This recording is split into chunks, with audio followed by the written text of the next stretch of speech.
orang-orang idealis.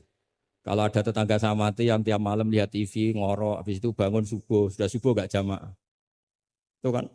Gus, kenapa Anda muji suami saya itu orang baik, padahal malamnya itu mesti lihat TV, ngorok, tidur. Ya itu kan orang baik. Selama ini kan hanya dibilang dia tarokat tahajud, dia taroka qiyamal lail. Kalau saya bilang, huwa tarokal ma'asya kullaha. Karena tidur tadi. Susahnya apa sih husnudzon itu? Memang gara-gara gaya dia begitu kan tarokat tahajud, wa taroka qiyamal lail. Tapi juga harus kamu ingat, wa taroka dugem, wa taroka kada wa kada. Karena yang dikatakan taat itu tarkul manhiyat. Orang yang taatnya pas-pasan tarkul manhiyat pakai terjaga itu kepikiran. Misalnya ada dangdutan atau ada tontonan apa, lihat dak. Tapi kalau tidur kan bangun sudah selesai. Makanya ada wa min ayatihi manamukum billaili wan nahari. Kata Imam Ghazali, hatta inna khaira ibadatim an-naum. Suatu saat zaman akhir ibadah terbaik itu tidur. Karena kalau bangun ngayal, ketemu orang hasut, ribet. Tapi kalau tidur kan enggak. Lu tidur tuh hebat. Kenapa tidur itu menjadi keramat? Ru'yal anbiya wahyun. Kalau tidak nabi, ru'yal mu'min itu juz'un min sittatin wa arba'ina juz'an minan nubuwah. Itu ada ulama nganalisis gini, kenapa tidur itu objektif? Orang tuh kalau terjaga itu otaknya kan pakai versi, Allah tuh diajari. Bayangkan jadi kiai besar terus semua orang hormat. Bayangkan kiai besar semua orang tunduk, istrinya banyak, taat semua, rukun semua kan ngayal-ngayal. Terus presiden semua, apa pokoknya ngayal-ngayal. Allah itu diatur kayak dunia miliknya. Surga juga diatur, dia masuk surga yang ini kayak tadi kata milik banyak. Tapi kalau orang tidur itu kan nol. Dia tidak punya ikhtiar sama sekali. Nah barokahnya tidak punya ikhtiar sama sekali ini, kalau Allah mau ngasih ilham atau busyra, itu orisinil. Makanya saya ini jarang wiridan habis sholat, tapi kalau sama tidur tuh wiridan saya banyak. Ini bukan pamer, bukan. Saya sampai apal doa-doa mau tidur. Allahumma rabbas samawati sab'i wa rabbal arsyil azim rabbuna wa rabbul kulli syai'in khaliqul habibana wa nazila tawratu injiru. Wah panjang.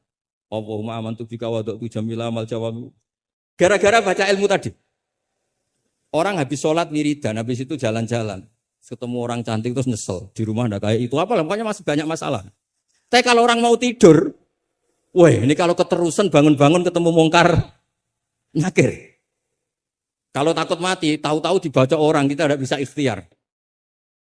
Apapun itu riskannya Masya Allah namanya tidur. Tapi kita berani karena tawakal sama Allah. Nah itu kalau kamu bisa mengenalkan itu tidur kamu dengan kualitas juz'un min sittatin wa arba'ina juz'an minan. Saya itu pernah tidur, ini cerita ke sampean. Tidak sering tapi pernah. Belajar kitab, sak nomornya itu tak lihat. Itu persis. Ya hanya ingin meraktekkan itu. Ya karena tadi. Kalau betul ru'yal mu'min itu juz'un min sittatin wa arba'ina juz'an minan. Makanya ada anni arafil manami anni atbahu.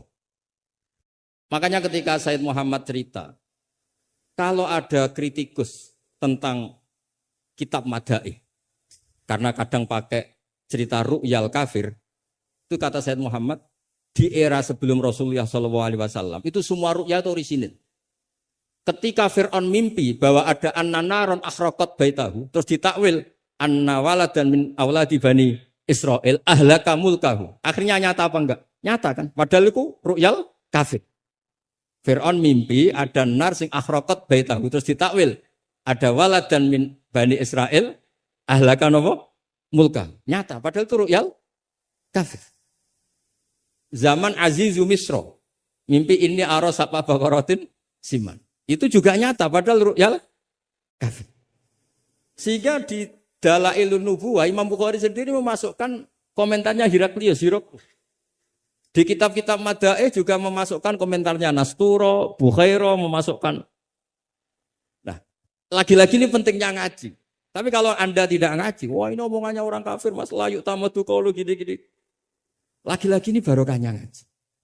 Jadi barokahnya ngaji kita tahu mana duduk perkaranya, mana yang harus musaddaq, mana yang harus mukadzab. Jika kita ngaji disebut al-jarh wa ta'dil. Nah, saya mohon semohon-mohonnya lah bahwa Quran ini kita bawa dengan semua perangkat ilmu. Terakhir saya cerita ilmu balaghah. Ilmu balaghah juga penting. Misalnya secara lahir orang kafir itu misalnya tidak sumun, tidak bukmun. Tapi barokahnya la yasma'ul haqqa disebut bukmun misalnya. La yatakallamu bil haqq, la yasma'ul. Akan itu kan ada sumum, bukmun, umyun. Sumun berarti apa? La yasma'ul haqq. Bukmun la yatakallamu bil haqq. Umyun berarti la yubsirul haqq. Sehingga nanti kalau ada ayat wa ja'ala minhumul qiradata wal khanazira abadat taghut. Andaikan tidak ada fakta, ada kaum tertentu yang dijadikan khonazir, kita masih bisa pakai tasbih. Tasbih balik adalah yang ada tuh tasbih dibuang. Kalau orang dermawan level 6 mungkin orang bilang masih zaitun kal bahr. Tapi kalau levelnya 9, 10 orang akan bilang zaitun bahrun. Kalau ganteng masih pas-pasan zaitun kal badri. Tapi kalau sudah kayak Rasulullah anta samsun anta badri.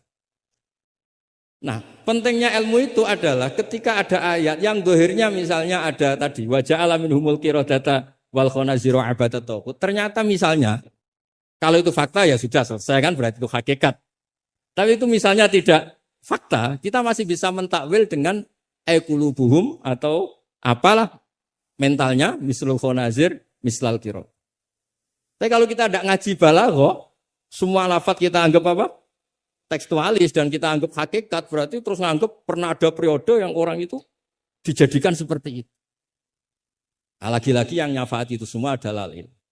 Ya, jadi ini sekaligus mohon bab ini ijazah kitab muwafaqat supaya semuanya dapat dan dapat berkah dari Rasulullah SAW. Yes.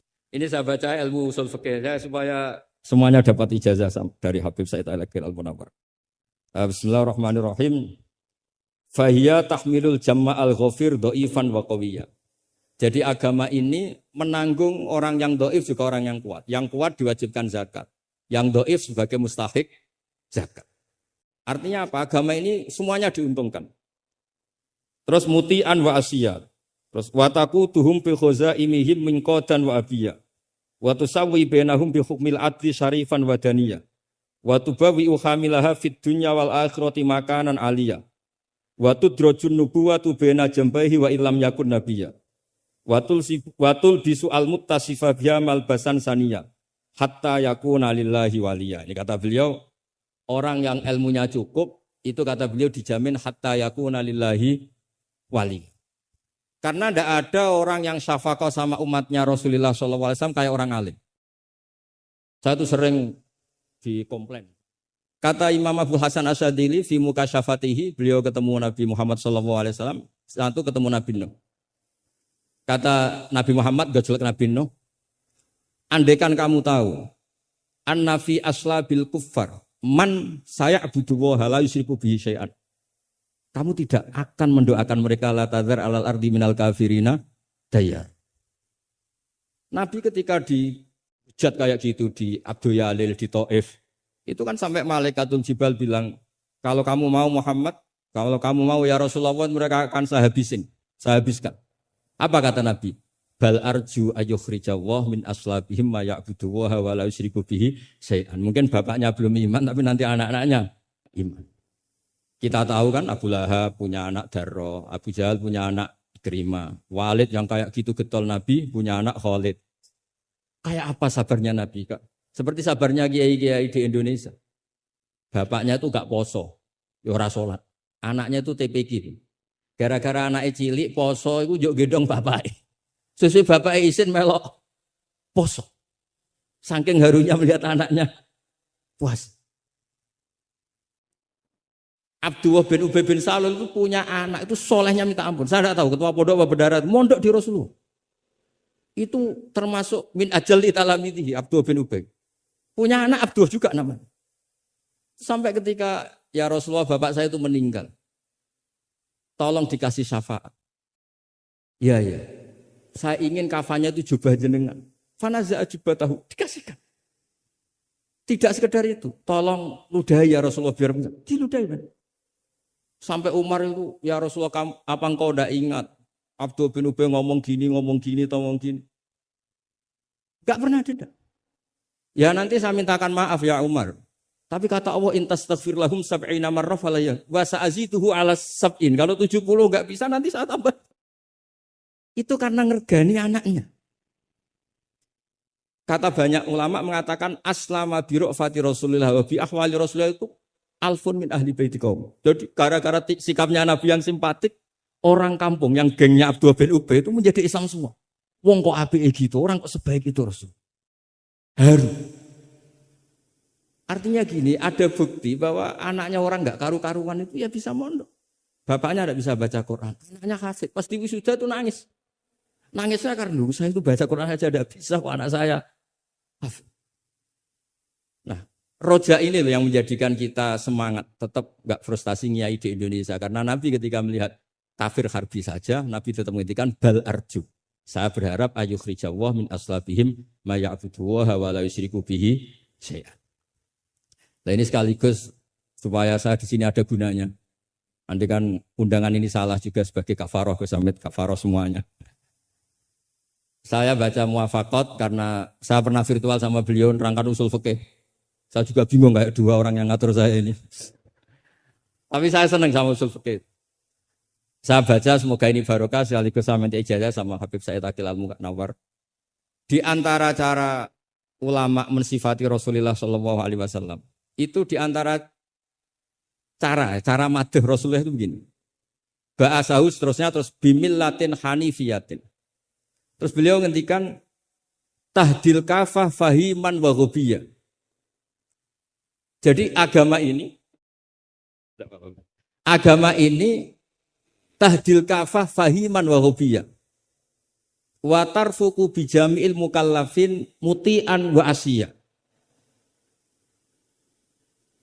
Itu ketika saya tarik muti'an wa asiyah itu gimana? Bagaimana millah? Hadil millah ini bisa tarfuqu bijami'il mukallafin muti'an wa asiyah.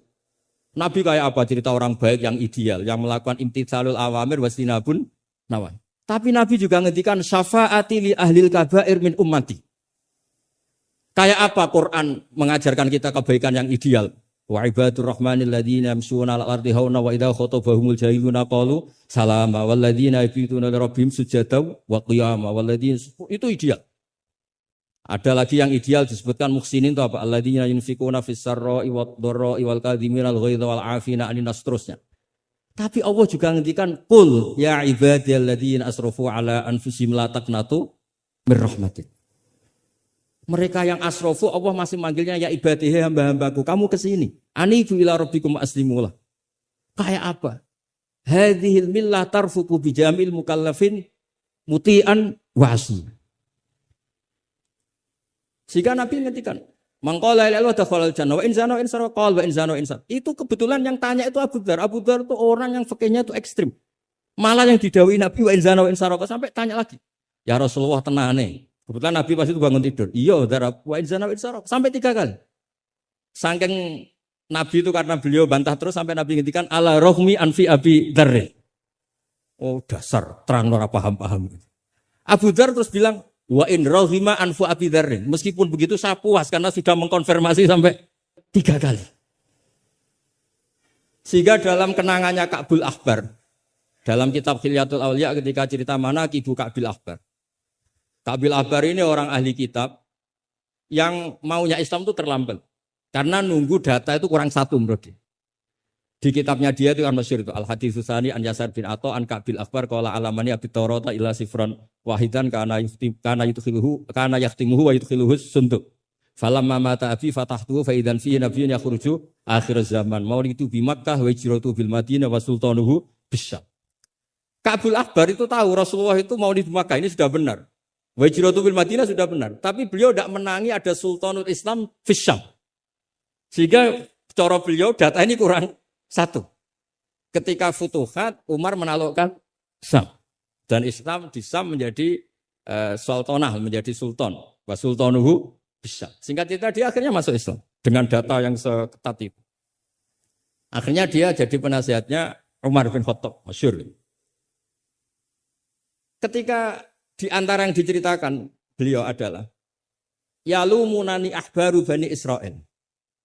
Saya ini ketika ketemu orang-orang ulamanya Bani Israel sering dicibir, disalahkan. Annani dakhaltu fi ummatin farraqahum awalan summa jama'ahum. Nah, ini Saya ini dikritik, disalah-salah ini sama ulama Bani Israel. Karena saya ini masuk satu komunitas yang gaya pertamanya kayak ada kelompok-kelompok, ada faksi-faksi. Tapi semua jamaah pada akhirnya jadi satu. Terus beliau baca kitab, baca Quran tadi, summa awrasnal kitab alladzina astafaina min ibadina. Tadi yang dibaca Profesor Kures. Faminhum dzalimun li nafsi. Gayanya kita ini kita dibagi, ada yang dzalimun li nafsi, wa minhum muqtasid, wa minhum sabiqum bil khairati biidznillah. Tapi kata Nabi, haula kulluhum bimanzilatin wahidah wa kulluhum fil jannah. Tapi ternyata 3 orang ini semuanya di surga. Yang ngajari Quran, lelaki sama lelaki, perempuan sama perempuan, itu ya fil jannah. Tapi kalau di kampung-kampung itu gurunya itu perempuan cantik. Ya ada ustadz lelaki, ya agak kepikiran juga. Itu kalau diharamkan tidak jalan, dihalalkan fitnah. Tapi barokahnya agak-agak semu-semu ini yang bisa baca Quran di situ banyak. Ikutnya partai wa akharuna atarafu bidzunubihim khalatu amalan sholihah wa akhara sayyi'ah. Jadi, ini cerita saja. Nanti bisa ditas sama beliau. Intinya kalau kita ngaji itu tadi, kita kata Sayyid Muhammad yang paling masyhur, li'annal insan kullamatta sa'afikruh qalla inkaruhu 'alan nasr. Jadi al-insan idza tasa'afikruh qalla inkaruhu 'alan. Jadi tadi misalnya ada kiai besar diundang di kampung-kampung terbelakang nggak mau, jangan katakan sombong. Itu tidak membunuh pasaran kiai kampung. Yang datang puji tawaduk, yang nggak datang puji ngasih job. Kan enak kan? Semuanya benar. Semuanya apa? Loh, saya kalau bidang kemenang tidak datang karena ngasih jatah jenengan-jenengan ini. Kalau saya datang bisa majub ini.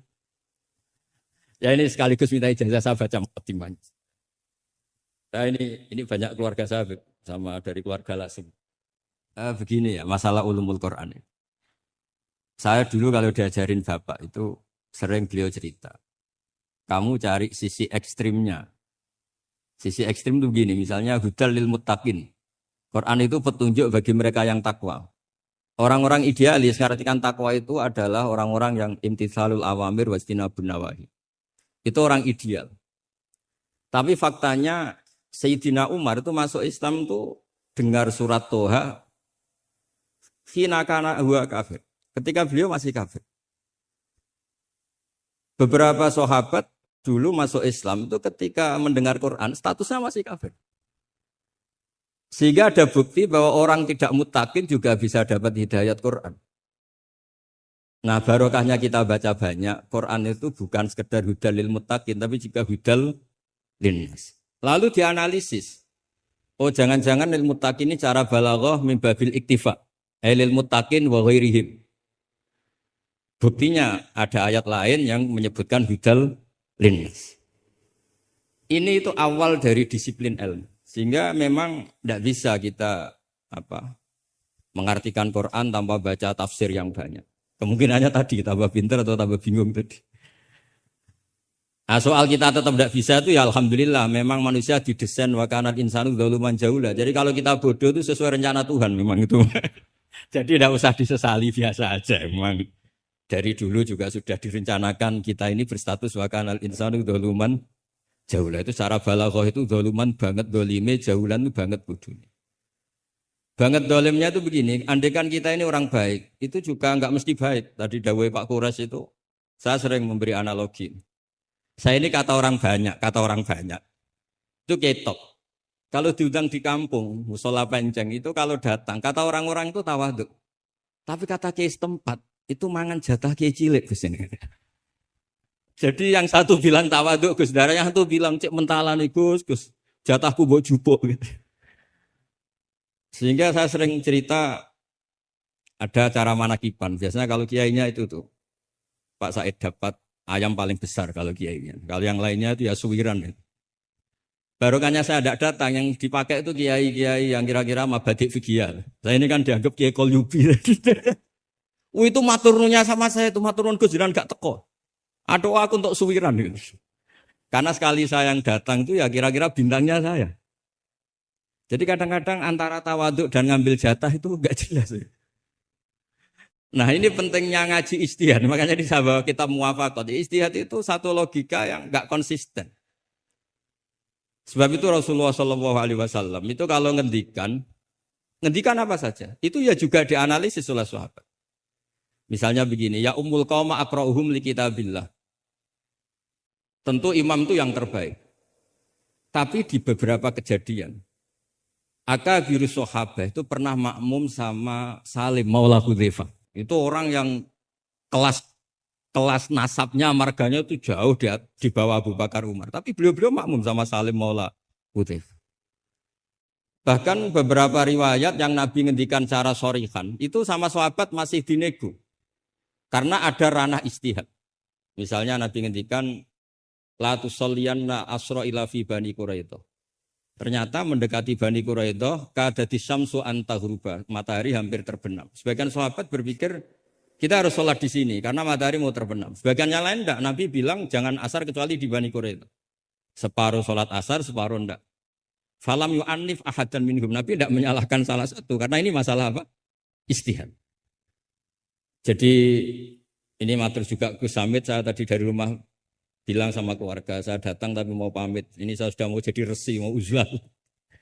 Karena ya itu tadi, kalau saya ngisi terus itu apa tawadhu, apa nutup jatahnya orang lain itu juga gak jelas. Nanti hisabnya itu apa ya, gak jelas. Bapak itu sering ngajari gitu.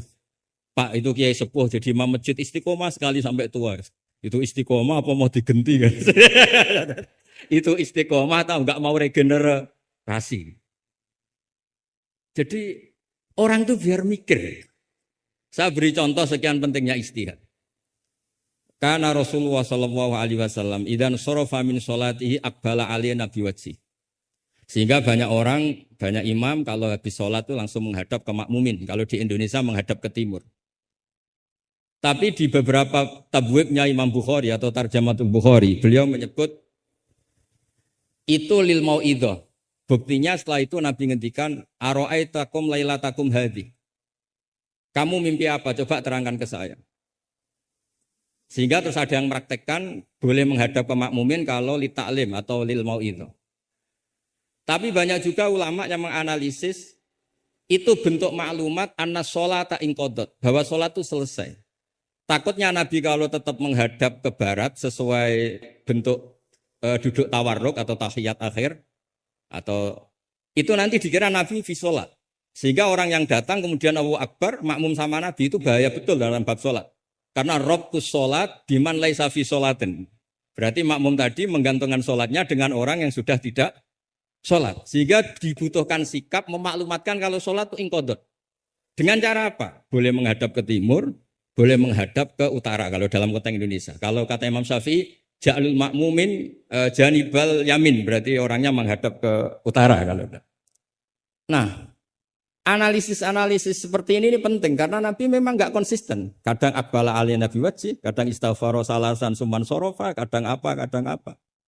Sehingga barokahnya ilmu itu akan luar biasa. Tadi juga disebutkan menyangkut bid'ah. Kalau sampai belajar ulumul hadis, Sayyid Muhammad menulis dalam kitab Babul Farad. Kalau bid'ah itu artinya yang nggak pernah diajarkan Nabi itu berapa? Kejadian zaman Rasulullah yang Nabi membenarkan sesuatu yang Nabi sendiri itu tidak tahu. Masyhur itu ada sahabat ketika i'tidal bilang Rabbana lakal hamdu hamdan katsiran thayyiban mubarakan fi. Kita tahu ajaran Nabi adalah Rabbana lakal hamdu bil samawati atau mil as-samawati wal ardh. Sehingga setelah sholat Nabi tanya, ayyukumul qail, siapa tadi yang melafadzkan itu? Semua sahabat itu diam. Karena takutnya Nabi menyalahkan. Ternyata Nabi ngendikan, tadi siapa yang melafadzkan itu? Fa inni ra'aitu isna asyara malakan yabtadiruna ayyuhum yaktubu awal. Anggap ini kontes kecerdasan, makanya beliau itu cerdas banget. Ben sawangane ana kiye Jawa cerdas, ibu-ibu cerdas. Ajane kula niku nggih sungkan. Enggak, saya tadi melihat 12 malaikat, wa fi riwayatin salasina malakan, itu ada beberapa riwayat. Yang mereka itu berebut menulis siapa yang menulis pertama. Saking indahnya kalimat itu. Terus ada orang bilang, ha ana ya Rasulullah, tadi saya. Itu min ghairi sabqit ta'lim, tapi tidak mengajarkan itu dulu. Terus Sayyid Muhammad melihat lagi peristiwa Bilal. Ya Bilal, kamu itu punya ngalaman apa sih sampai saya mendengar dafana alaika fil jannah. Saya melihat Qur'an alaika fil jannah. Ketukan sandal kamu di surga. Bilal cerita, saya tidak pernah wudhu gini-gini kecuali saya sholat dengan wudhu itu. Dan banyak lagi amal-amal sahabat yang min ghairi sabqit ta'lim kemudian di-ACC oleh Nabi. Andai kan bid'ah itu yang belum diajarkan Nabi, tentu semua itu salah. Kowe sing marai sapa, ora tak warai kok kreasi dhewe. Fa antal musyarri'. Tidak, Nabi ternyata mengiyakan. Yang ketiga yaitu peristiwa kulhu. Ada imam di Masjid Kuba, kila fi syariatin Nabi arsala syariatan itu selalu kalau imam itu baca kulhu. Sampai makmumnya itu jenuh karena main kulhu terus. Singkat cerita si imam ini dilaporkan, ya Rasulullah imam yang kau tugaskan ke kita ini main kulhu terus. Itu gimana ya Rasulullah? Tapi Nabi karena bijak panggil orang itu, dipanggil. Kenapa kamu sering baca kulhu? Li'anna surat al-ikhlas sifatur rahman fa'ana uhibbuha. Itu surat yang benar-benar hanya nerangkan Allah sehingga saya suka. Kalau surat lainnya itu kan surat proposal. Misalnya Anda bilang uji budak watadai terus dongo. Banyak sifatnya Allah yang kamu suka itu karena terkait Anda. Kalau ini enggak ada yang terkait kita, murni tentang Allah sehingga saya suka. Makanya disebut suratul ikhlas. Kalau Anda baca Ar-Rahman mesti terus hanya irhamna. Anda baca Ghafur terus ighfir lana. Jadi kepentingan Anda langsung diungkapkan. Apalagi yang Al-Mujib.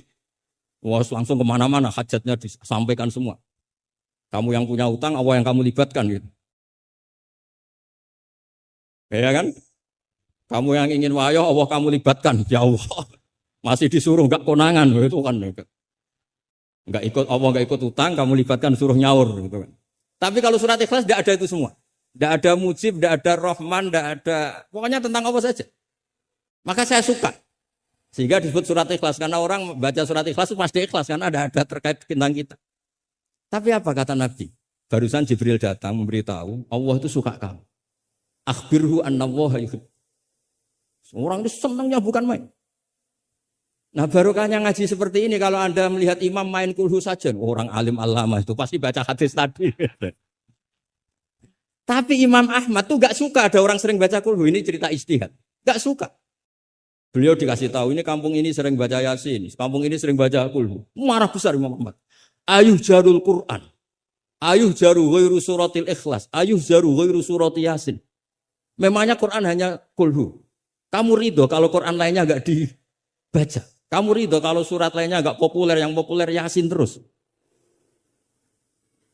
Lam yakun se'unnal Quran mahjura. Enggak boleh Quran jadi mahjur. Harus dibaca semua. Ya tapi kan kaidah kita ada saja ulama yang mengatakan malah idroku kullu, la idroku kullu. Kalau tidak bisa semua ya kullu. Nah, ya istilah-istilah ini yang bikin kita ini ya seneng ya kadang mangkel gitu. Karena ya mangkelnya itu kok mereka yang ulama tidak kita itu. Ya kadang-kadang mangkel itu.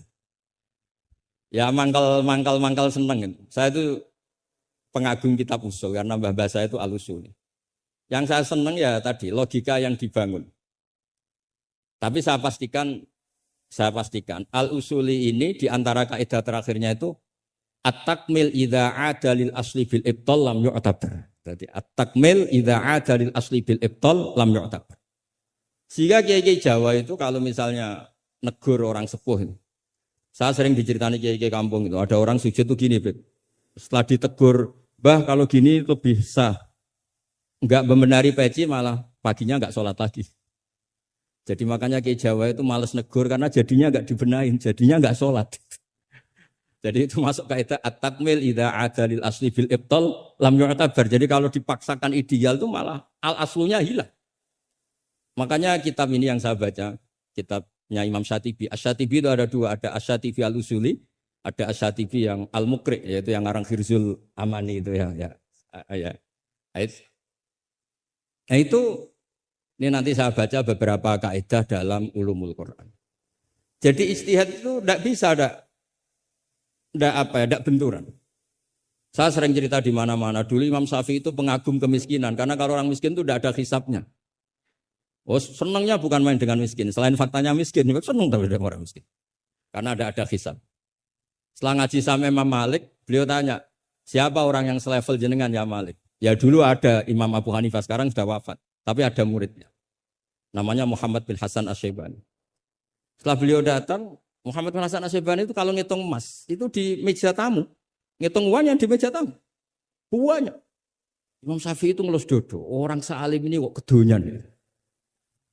Tapi kata Muhammad Hasan Asyibani, kalau kamu orang soleh gak boleh punya uang, gak boleh kaya, ini tak kasihkan sama lonte, sama koruptor, sama tukang dugem, tukang apa itu, tukang judi. Jangan, kalau dipakai orang fasik nanti gak karu-karuan. Jenengan saja. Baru sadar, iya ya. Kalau yang orang soleh kere semua, yang fasik kaya, berarti ada syauqatu dzalim ala soleh. Ada syauqatu dzalim. Kayak apa bahayanya? Ada saltonatul fasik ala soleh. Semenjak itu Imam Syafi'i itu tuh sampai fatwa berlebihan. Orang Islam yang bisa kaya kok miskin haram. Kuat beli Alphard kok beli carry tua haram. Terus berlebihan. Kalau Gus Ilmi kuat jabat kok enggak haram. Pokoknya terus ekstrim. Sampai al-Islam ya luwala yulale. Terus kata kiai-kiai Jawa yang alhamdulillah banyak yang miskin juga. Komentarnya lucu, Beb. Wes ngerti, Mbah, cuma ora kelar. Artinya punya selera kaya itu kita sudah punya, jangan haramkan. Semuanya tahu kok. Cuma enggak mampu, jadi sudah salah no. Tapi barokahnya itu Imam Syafi'i menjadi tahu bahwa bukan sekedar ahyini miskinan wa amitni miskinan, tapi Nabi juga pernah ngendikan nikmal malu soleh lil mar'is soleh. Bahkan Imam Syarani ngendikan, kamu murid-murid saya harus jadi orang kaya. Kenapa Imam Syarani? Bukan kan kita disuruh zuhud. Nanti kamu kebingungan baca ayat ini. Terus beliau baca anfiku. Artinya kalau kamu miskin pas baca anfiku mimma razaqnakum kamu bingung. Karena kamu nasibnya yunfakun. Qurannya itu yunfikun, bukan yunfakun. Yunfikun itu memberi, bukan diberi. Jadi itu istihad. Maksudnya ini istihad. Jadi istihad itu sesuatu yang harus kita buka. Ya seperti inilah. Saya tidak tahu ini Gus Hamid ngundang saya ini apa ganjaran apa enggak. Kalau melihat senang orang alim, silaturahim ya ganjaran. Tapi kalau tanyakan santri saya yang sekarang mungkin baru sorogan sama saya ikhya apa. Ganggu saja bodoh kerap ya. Tidak tahu nanti yang didengar Allah itu komennya yang di sana. Dianggap sini pengganggu. Apa yang didengar Allah itu silaturahim dengan keluarga kerabat. Enggak tahu lah. Kulun muhtamilun. Kalau di mu'in wa fihi nadhurun itu. Supaya ya ini masalahnya masalah ijtihad. Enggak bisa.